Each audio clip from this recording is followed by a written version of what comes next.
Hello everyone, welcome to my YouTube channel Adhigam classes. आज की इस वीडियो में मैं क्लास 8 का एसएसटी का सेकंड चैप्टर हूँ, जिसका नाम है रिशेपिंग इंडियाज़ पॉलिटिकल मैप। इसके पहले के वीडियो में मैंने इसी चैप्टर के कुछ भागों को कवर किया था, जिसमें मैंने आपको दिल्ली सल्तनत के बारे में बताया था, साथ ही साथ विजयनगर एम्पायर के बारे में भी बताया था। आज के इस वीडियो में हम कृष्णदेवराय को और मुगल्स को कवर करेंगे। आपकी इस वीडियो से रिलेटेड और जो भी वीडियो हो पहले की, आप उसको मेरे यूट्यूब चैनल पर जाकर देख सकते हैं।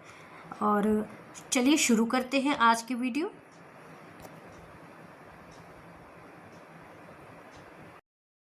वीडियो शुरू करने के पहले आप अभी हम थोड़ा सा विजयनगर एम्पायर का एक फटाफट रिवीजन कर लेते हैं।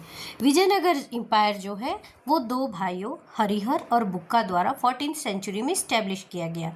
हरिहर और बुक्का जो भाई थे वो मोहम्मद बिन तुगलक के अंदर गवर्नर के रूप में काम कर रहे थे। वहाँ से वो निकलकर उन्होंने विजयनगर एम्पायर का स्थापना किया। विजयनगर एम्पायर जो है उसका मेजर राइवल, मुख्य प्रतिद्वंदी बहमनी सल्तनत था, जो कि बाद में 5 फ्री स्टेट में, इंडिपेंडेंट स्टेट में टूट गया। ये थे बीजापुर, गोलकुंडा, बरार, अहमदनगर और बिदर, जिसको डेक्कन सल्तनत कहा गया। इसके बाद हम बढ़ेंगे तो हम पढ़ेंगे आज कृष्णदेव राय के बारे में, जो कि बहमनी नहीं, ये विजयनगर एम्पायर के ही तुलु वंश का बहुत ही महान या ग्रेट कहेंगे एक किंग था। ये जो इसके समय जो था विजयनगर एम्पायर जो था पूरे डेक्कन में उसका प्रभाव था और बहुत ही पावरफुल और कल्चरल इसकी हिस्ट्री रही उस समय। इस समय कृष्णदेव राय के समय मिलिट्री बहुत पावरफुल था। कृष्णदेव राय की मिलिट्री जो थी बहुत पावरफुल था और इस समय इस स्टेट ने, विजयनगर ने कल्चरल बहुत ही डेवलपमेंट किया, क्योंकि जो कृष्णदेव राय थे वो खुद एक पोएट थे। उन्होंने तेलुगु में अमुक्तमल्यादा नाम के एक पोयम की रचना की, जिसमें तमिल पोएट सेंट अंडाल के बारे में लिखा गया है। उनके ऊपर ये पोयम उन्होंने तेलुगु में उसकी रचना की। इनके दरबार में 8 दिग्गज रहते थे। ये 8 दिग्गज जो थे ये संस्कृत, तेलुगु और कन्नड़ा, ये इस भाषा के स्कॉलर्स होते थे, जिनको अष्ट दिग्गज कहा जाता था। ये अपने समय में बहुत सारे टेम्पल्स का निर्माण कराया और ग्रांट दिए उन लोगों को। इस समय इन्होंने आंध्र प्रदेश का तिरुपति और अपने ही कैपिटल विजयनगर के कैपिटल में विट्ठल टेम्पल का निर्माण कराया। तो इस तरह से कृष्णदेव राय के बारे में हमने पढ़ा, जो कि बहुत ही ग्रेट राजा थे और उनका बहुत ज़्यादा पावरफुल प्रभाव था उस समय। मुग़ल साम्राज्य में शासक जो बाबर हुए, उन्होंने भी अपनी जो जीवनी है बाबरनामा, उसमें भी कृष्णदेव राय का उल्लेख किया है। इससे समझा जा सकता है कि वो उनका कितना ज़्यादा प्रभाव था या किस तरह के वो शासक थे। आगे बढ़ते हुए हम ये देखेंगे कि कृष्णदेव राय के समय कौन कौन से ट्रैवलर वहाँ पे विजयनगर में आते थे। तो जो फॉरेन ट्रैवलर थे वो हमेशा आते थे ट्रेड के लिए। ज़्यादातर पुर्तगीज़ ट्रैवलर आते थे इसमें। वो अपने हॉर्स को वहाँ पे हॉर्स लेके आते थे, बहुत उन्नत किस्म के बहुत अच्छे अच्छे हॉर्स लेके आते थे वहाँ पे विजयनगर के किंग्स को बेचने के लिए। और ये जो किंग थे वो नहीं चाहते थे कि ये पुर्तगीज़ जो है वो अपने हॉर्सेस को दूसरे राज्य वाले के किंग को बेचे, और इसलिए वहाँ पे उनको बहुत वेल बिहेव किया जाता था और बहुत इज्जत दी जाती थी। इसी में एक ट्रैवलर थे डोमिंगो पेज। ये भी एक पुर्तगीज़ ट्रैवलर थे और उन्होंने अपने विवरण में, अपनी यात्रा का जो विवरण दिया है उसमें लिखा है कि विजयनगर एम्पायर का, ये देखिए इस यहाँ आप देख सकते हैं, इन्होंने अपने यात्रा विवरण में विजयनगर एम्पायर का बहुत अच्छा वर्णन किया है और ये बताया है कि ये बहुत ही खूबसूरत है और बहुत सारी यहाँ पे फॉरेस्ट है, ट्रीज़ हैं और ये रोम से मतलब जैसा रोम है ना, रोम सिटी, ये वैसा ही बड़ा है और बहुत सारे यहाँ गार्डन और ब्यूटीफुल हाउसेस हैं और बहुत वाटर का कोई वो नहीं है, कमी नहीं है, बहुत वाटर है, साफ़ पानी है यहाँ पे, पीपुल्स जो हैं बहुत सारे हैं और बहुत अच्छा यहाँ का वातावरण है, बहुत मतलब पीसफुल जगह है, अच्छी जगह है। ये डोमिंगो पेज ने यहाँ पे विजयनगर एम्पायर का वर्णन करते हुए अपने उसमें यात्रा वृत्तांत में लिखा है। इसके बाद जब ये बात है बैटल ऑफ तालीकोट की, जब कृष्णदेवराय जो थे 1529 में ये इनका देहांत हो गया। तो उसके बाद क्या हुआ कि जब ये 1529 में इनका देहांत हो गया तो 1556 के समय दक्कन सल्तनत जो है, इन्होंने एक मिल के विजयनगर एम्पायर के ऊपर आक्रमण किया, एक संधि बना के, और इन्होंने गुट बनाया और विजयनगर एम्पायर के ऊपर इन्होंने आक्रमण किया। और जो विजयनगर एम्पायर में उस समय कृष्णदेव राय का जो पोता कहेंगे, राम राय था, वो था, नहीं दामाद, सन इन लॉ यहाँ लिखा है, तो वो दामाद कह बेटी का, उनकी पुत्री का पति, ऐसा सन इन लॉ का मतलब तो यही है, वही थे। उस समय वो राजा थे और उन्होंने तालीकोट का युद्ध लड़ा और ये हार गए उस समय। और उस तरह फिर वो 17th सेंचुरी में ये विजयनगर एम्पायर जो है पूरी तरह से मतलब समाप्त हो गया और एक बहुत अच्छे युग का अंत हुआ।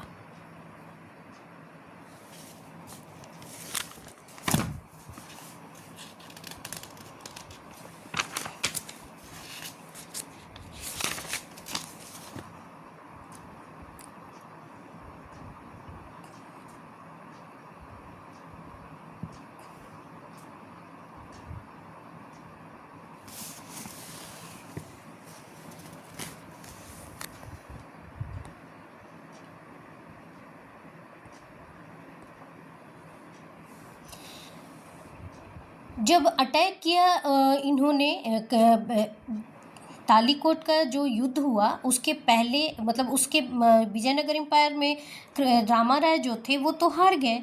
तो उस समय जो अपोजिट एनिमी लोग थे जो वहाँ विजयनगर एम्पायर के, उन्होंने वहाँ पे बहुत लूटपाट किया और बहुत दुकानें, घर को, हाउसेस, बिल्डिंग, प्लेसेस, टेम्पल्स वगैरह को डिस्ट्रॉय कर दिया और बहुत ही सिविलियन पॉपुलेशन को मारा और बहुत लूटपाट मचाया।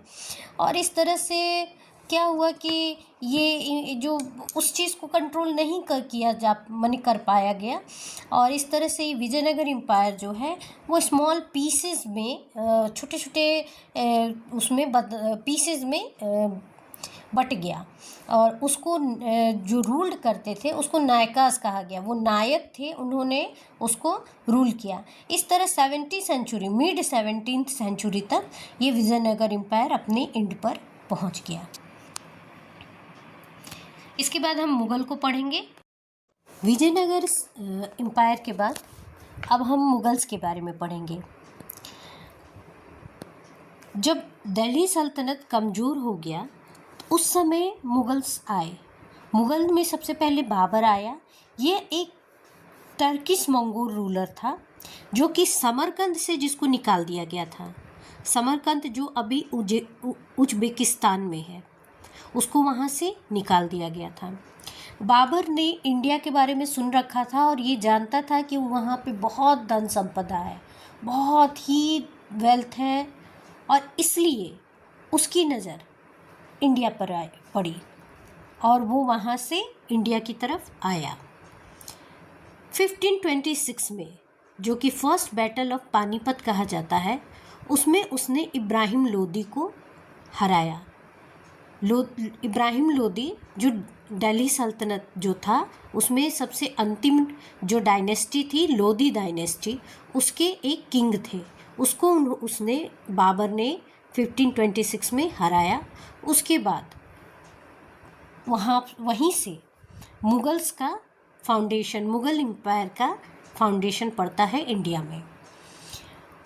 और उसने इस जीत के बाद उसने दिल्ली पर कब्जा कर लिया और वहाँ से अपना मुगल एम्पायर का फाउंडेशन रखा और वो कंट्रोल करने लगा पूरे इंडिया को।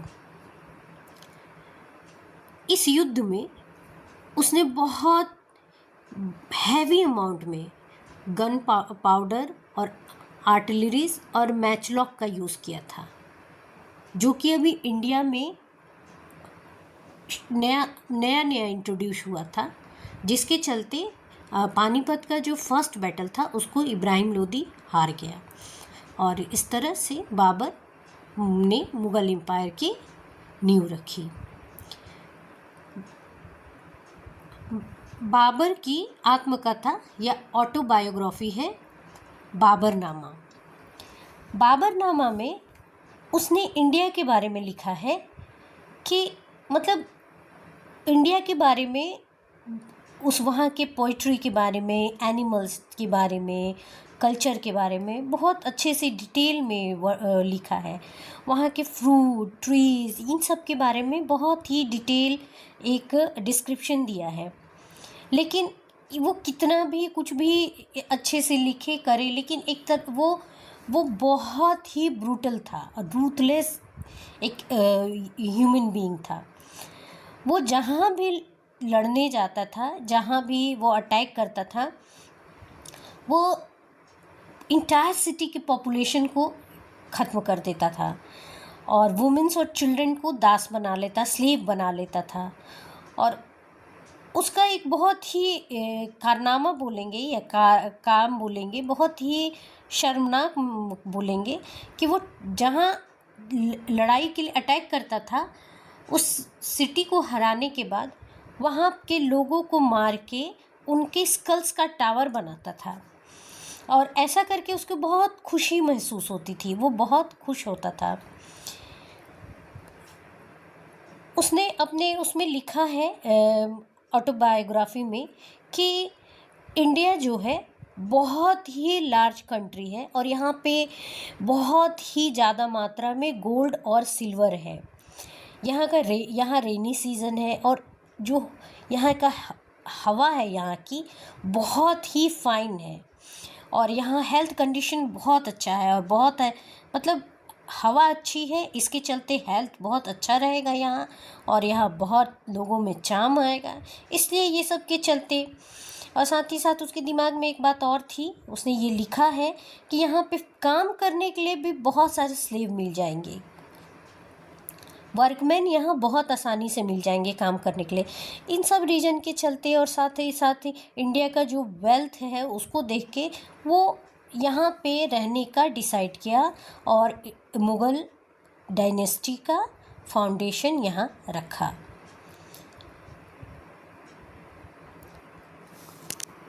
उसके बाद बाबर जो है 1530 के अराउंड उसकी डेथ हो गई।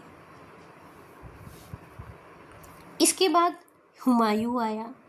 हुमायूं जो है उसका बेटा था, लेकिन वो जो बाबर द्वारा जो डायनेस्टी बनाया गया, उसने जितने भी क्षेत्रों को जीता, जिस एरिया को इंडिया के जीता, उसको कंट्रोल करने में, उसको मैनेज करने में वो सक्षम नहीं था। वो नहीं, बहुत स्ट्रगल करना पड़ा, क्योंकि उसी समय शेर शाह सूरी वो आए और उन्होंने सोर एम्पायर का इस्टेब्लिशमेंट किया नॉर्थ इंडिया में और बहुत बड़े पार्ट पे उन्होंने उसका बहुत बड़े पार्ट पे उन्होंने नॉर्थ इंडिया के नहीं, बड़े पार्ट पे नहीं, एक छोटे से पार्ट पे, नॉर्थ इंडिया के एक पार्ट पे उन्होंने अपना साम्राज्य की स्थापना की।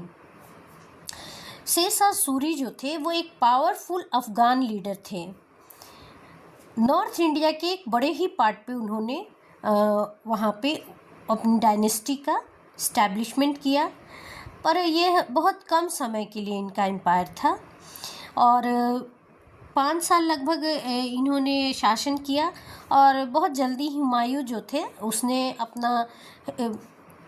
अपने साम्राज्य को उनसे ले लिया। लेकिन ये तभी हो पाया जब शेरशाह सूरी की मृत्यु हुई। जब तक शेरशाह सूरी जीवित थे हुमायूं इंडिया में नहीं आ पाया। उनके मृत्यु के बाद ही वो इंडिया में आया। इसके पहले एक हिमू थे जो कि एक वज़ीर कहेंगे, वज़ीर थे, कमांडर या चीफ मिनिस्टर थे सूरी रूलर्स के अंदर। उसने दिल्ली को कैप्चर कर लिया और थोड़े समय के लिए वो उस पे राज्य किया और उस समय उसने नाम लिया अपना हेमचंद्र विक्रमादित्य। इस नाम से वो दिल्ली के सिंहासन पे बैठे और वो दिल्ली को ऑक्यूपाई करके थोड़ा एंजॉय कर रहे थे अपने सक्सेस को। लेकिन उसी समय बाबर का ग्रैंडसन हुमायूं का बेटा अकबर की एंट्री होती है। तो अकबर ने क्या किया कि पानीपत के सेकेंड बैटल में हिमू को हराया और जब वो हार गए और अकबर के सामने हिमू को ले गया तो उन्होंने उसके सर को कलम करने का आदेश दे दिया। और उसके बाद फिर जो हुमायूं के समय मुग़ल साम्राज्य का कमज़ोर पड़ गया था वो फिर से एक उभर कर आया और अकबर ने अच्छे से फाउंडेशन रखी फिर से मुग़ल साम्राज्य की। तो क्या देखा हमने, मुग़ल साम्राज्य में सबसे पहले कौन आए? बाबर, उसके बाद आए हुमायूं और उसके बाद अकबर। हुमायूं के समय कौन था? हुमायूं के समय था शेरशाह सूरी। और अकबर ने किसको पानीपत के सेकंड बैटल में किसको मारा? हिमू को हराया और उसके सर कलम करवा दिया। और पानीपत का जो फर्स्ट बैटल था वो बाबर और इब्राहिम लोदी के बीच 1526 में लड़ा गया था। इसके बाद हम देखेंगे अकबर के बारे में। अकबर जो है 13 साल 13 इयर्स के ओल्ड जब वो थे 13 इयर्स ओल्ड थे तब अपने फादर हुमायूं के एक्सीडेंटल डेथ के बाद उनको इम्परर घोषित कर दिया गया। और जब वो 13 साल के थे उसके बाद उन्होंने क्या किया कि वो बहुत ब्रूटल थे, बहुत ही ब्रूटल थे और उनके अंदर में उन्होंने बहुत ही निर्दयता पूर्वक पूरे एरिया को कैप्चर किया। और उनकी यही पॉलिसी थी कि निर्दयता से ही और अपने राज्य को विस्तार कर सकते हैं और जीत सकते हैं। उन्होंने चित्तौड़गढ़ फोर्ट जो है उसको पहले तो उन्होंने 5 महीने तक चित्तौड़गढ़ फोर्ट के चारों तरफ घेराबंदी की, 5 महीने से अधिक समय तक ही की। और उसके बाद उस चित्तौड़गढ़ फोर्ट को वो जीत गए। ऐसा नहीं है कि जो चित्तौड़गढ़ फोर्ट के जो वीर राजपूत थे उन्होंने अकबर का विरोध नहीं किया। वो बहुत वीरता और बहादुरी से लड़े लेकिन वो सरवाइव नहीं कर पाए और वीरगति को प्राप्त हुए।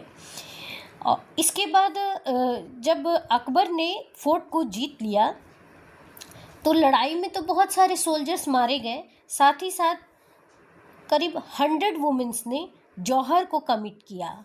और उसके बाद अकबर ने 30,000 सिविलियंस को मारने का हुक्म दिया और जो ये वुमेन और चिल्ड्रन बचे उन लोगों को अकबर ने स्लेव की तरह अपने राज्य में रख लिया।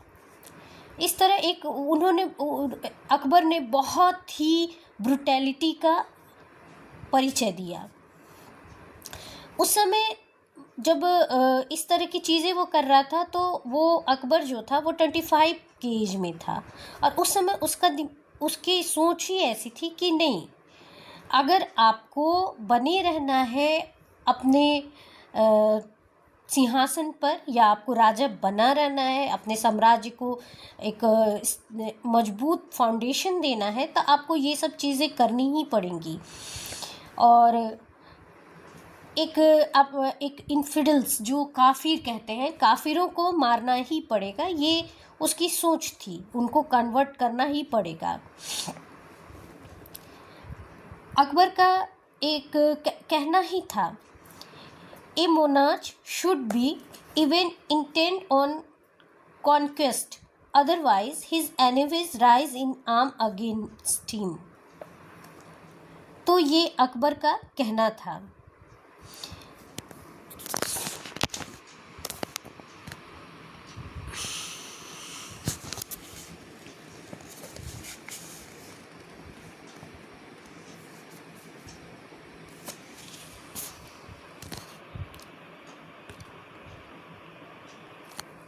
बाद में धीरे धीरे अकबर की जो पॉलिटिकल पॉलिसी थी वो चेंज हुई, और उसने पॉलिटिकल स्ट्रेटजी अपनी चेंज की, और उसने सबसे पहले क्या किया कि अपने नेबर्सहुड में जो नेबर्स किंगडम थे उसके प्रिंसेस से शादी किया।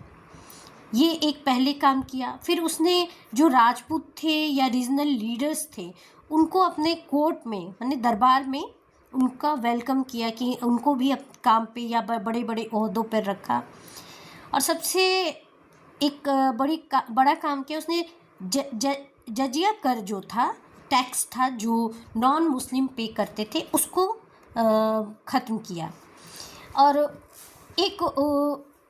एक उसने प्रिंसिपल फॉलो किया, सुलह ए कुल या पीस विथ ऑल, इसको प्रमोट किया। उसने क्या किया कि सभी धर्मों को और वहाँ उनके जो शिक्षा है उन सब का निचोड़ निकाला, उसमें जो निकलता है, क्या चीज़ है जो उसका सार निकलता है, उसको मानने के लिए उसने कहा, या सभी धर्म को एक जैसा देखा। ये उसके सुलह ए कुल की नीति थी। उसने हिंदू ऑफिशियल को बहुत बड़े बड़े पोजीशन पे रखा, और इस तरह से अपने एक एम्पायर का बहुत इस्टेब्लिशमेंट किया अपने राजपूत के सहयोग से। वो समझ गया था कि बिना लोकल सपोर्ट के या राजपूतों के सपोर्ट के मिलजुल के रहो तो भी अपना जो मुग़ल एम्पायर है उसको हम इस्टेब्लिश कर सकते हैं, अच्छे से चला सकते हैं। नहीं तो बार बार विरोध होंगे और बार बार हमें विरोध का सामना करना पड़ेगा। अकबर 50 साल 50 इयर्स तक रूल किया, और 1556 के समय उसकी डेथ 1556 से उसने 1605 तक रूल किया। मतलब 1605 में उसकी डेथ हो गई, तब तक उसने मुग़ल एम्पायर पे या दिल्ली पे रूल किया। उसके समय अबुल फजल जो थे एक हिस्टोरियन थे, और उन्होंने अकबर का बायोग्राफी लिखी है। उसमें अकबर ने इस चीज़ को कबूल किया है कि वो बहुत शेम फील करता है कि मैं लोगों को फोर्स करता था मुस्लिम बनने के लिए, और मैंने जो भी किया उसके लिए बहुत मुझे शर्मिंदगी का एहसास होता है। मैं खुद जो चीज़ें नहीं कर पा रहा हूँ मैं दूसरे से कैसे उम्मीद कर सकता हूँ। तो इस तरह से बहुत ही बड़ा चेंज आया अकबर में, जहाँ से एक ब्रूटल माने अटैकर था, अटैकर ही कहेंगे, उसके बाद उसने अपने आप को बहुत चेंज किया और सुलह कुल की नीति ले आई और जजिया को हटाया, और इस तरह से उसने में बहुत 50 इयर्स तक मुग़ल एम्पायर या को रूल्ड किया, दिल्ली को रूल्ड किया। उसका जो मिडिल पीरियड था, उसके शासनकाल का जो मिडिल पीरियड था वो तो बहुत पीसफुल था, लेकिन फाइनल जो 15 ईयर्स थे वो बहुत मिलिट्री कैंपेन किए, जिसमें कश्मीर, सिंध और डेक्कन के साथ साथ अफ़गानिस्तान भी शामिल था। तो ये था हमारा अकबर। अकबर में अभी हमें और कुछ भी बहुत और भी चीज़ें पढ़नी है, जिसको मैं नेक्स्ट वीडियो में बताऊंगी। और अगर आपको मेरा वीडियो अच्छा लगता है तो इसको लाइक कीजिए और मेरे चैनल को सब्सक्राइब कीजिए, ताकि मैं और भी वीडियो ले आऊँ। मैं कोशिश करूँगी कि 9th और 10th क्लास की भी सब्जेक्ट्स की वीडियो लाऊँ। तो इसके लिए मुझे आपकी सपोर्ट की ज़रूरत है, तो प्लीज़ सपोर्ट कीजिए मुझे, ताकि और भी वीडियो मैं आप लोग के लिए लाऊँ।